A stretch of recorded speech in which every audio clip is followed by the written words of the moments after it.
అరగంట press meet పెట్టి మాట్లాడితే అబద్ధాలు నిజాలు కావు అని మండల వ్యవసాయ market committee chairman Srinivas Goud అన్నారు. ఈ మేరకు జగిత్యాల జిల్లా మల్యాల మండల కేంద్రంలో జరిగిన మీడియా సమావేశంలో మండల వ్యవసాయ market committee chairman Bathini Srinivas Goud, Muthyampet sarpanch Adireddy మాట్లాడారు. మాజీ ఎమ్మెల్యే సుంకే రవిశంకర్ చేసిన ఆరోపణలు అబద్ధాలని పేర్కొన్నారు.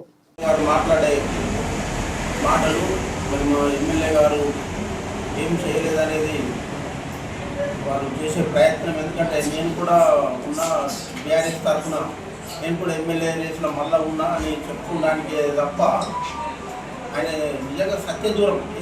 విమర్శ చేయి, ప్రతిపక్ష పార్టీగా విమర్శలు చేసి అప్పులు మీకుండి మీరు చేయండి.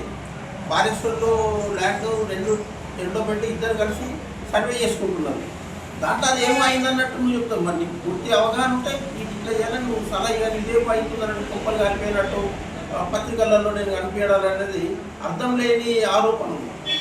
మరి ఎమ్మెల్యే గారి మీద ఉన్న రోజు రోజు పెరుగుతున్నటువంటి అభిమానాన్ని మరి చూసి ఓర్వలేక, ఎమ్మెల్యే గారి యొక్క ప్రజాదరణను చూసి ఓర్వలేక చేస్తున్న ఆరోపణలు తప్ప మరి రవిశంకర్ గారు చెప్పేది సత్య దూరం.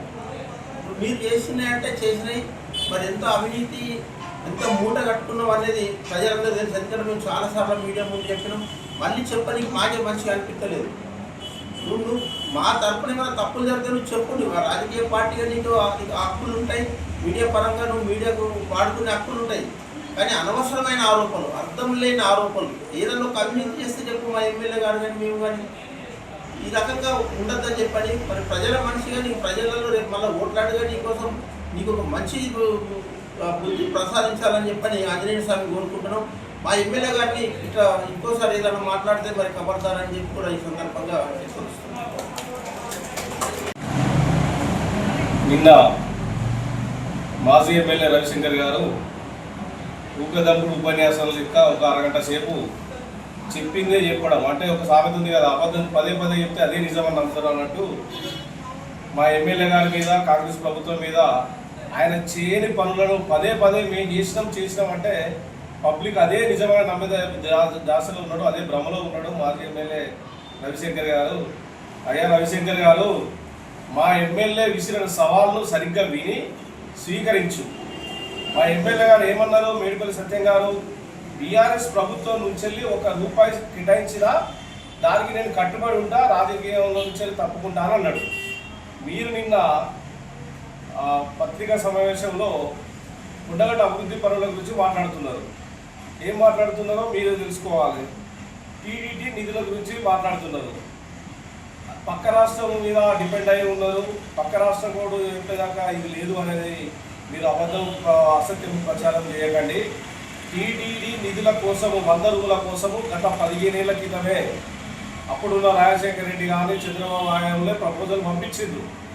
కొన్ని కారణాల వల్ల, అప్పుడు ఉద్యమాల వల్ల ఆగిపోయింది. తెలంగాణ రాష్ట్ర ప్రభుత్వం ఏర్పడిన తర్వాత మీ బీఆర్ఎస్ ప్రభుత్వం 10 సంవత్సరాలలో ఆ ఫైల్ను కనీసం చూడాలన్నా చూడలేదు.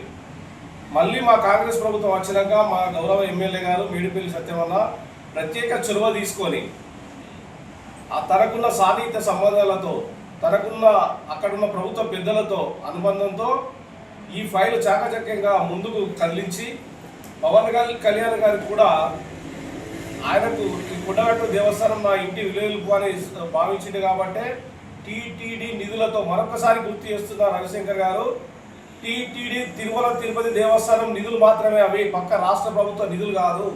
నీకు అవగాహన లేకపోతే ఒక క్లాస్ టీచర్ పెట్టుకొని చక్కగా వినిపించుకో, అర్థం చేసుకో. తాత్పర్యం పదాలకు అర్థం తెలియకపోతే తెలుసుకొని మాట్లాడితే బాగుంటుంది.